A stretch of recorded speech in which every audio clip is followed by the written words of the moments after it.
ఈరోజు ఒక సామెత నేర్చుకుందామా? సామెతల గ్రంథం 15వ అధ్యాయం 16వ వచనం. నెమ్మది లేకుండా విస్తారమైన ధనముండుట కంటే యెహోవా యందలి భయభక్తులతో కూడా కొంచెము కలిగి ఉండటం మేలు. చాలా విస్తారమైన ధనరాశులను సంపాదించి భోగభాగ్యాలను సంపాదించి చాలా మంది నెమ్మది లేకుండా బ్రతుకుతున్నారు. అయితే వాక్యం ఏం చెప్తుందంటే, ఎంత డబ్బు సంపాదించినా నెమ్మది లేకుండా, ప్రశాంతత లేకుండా, దుఃఖభరితంగా జీవితాన్ని గడిపే కంటే యెహోవా యందు భయభక్తులతో కూడిన జీవితాన్ని కలిగి కొంచెం ఉండడం చాలా శ్రేష్టం.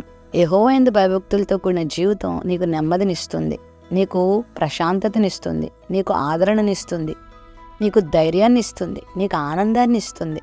యెహోవా యందు భయభక్తులు కలిగిన జీవితం లేకుండా నీకు లోకంలో ఎంతున్నా నువ్వు ఆనందాన్ని పొందలేవు, సమాధానాన్ని పొందలేవు. చాలామంది లోకంలో కోటీశ్వర్లైన వారు, భాగ్యవంతులైన వారు, శ్రీమంతులైన వారు నెమ్మది లేకుండా వారి జీవితాలు ఈడ్చుకుంటూ వెళ్తున్నారు. ఎందుకు బ్రతుకుతున్నామా అన్నట్లు వారి జీవితాలు ఉన్నాయి. కానీ ఏమీ లేకపోయినా, నీకు ఎవరూ లేకపోయినా ప్రభువు ఉంటే, ఆయనందు భయభక్తులు నీకుంటే నువ్వే ఈ లోకంలో కోటీశ్వరుడు, నువ్వే ఈ లోకంలో భాగ్యవంతుడు అని గుర్తుపెట్టుకో. ప్రభు నీతో ఉంటాడు, తన సమాధానాన్ని నీకు ఇస్తాడు.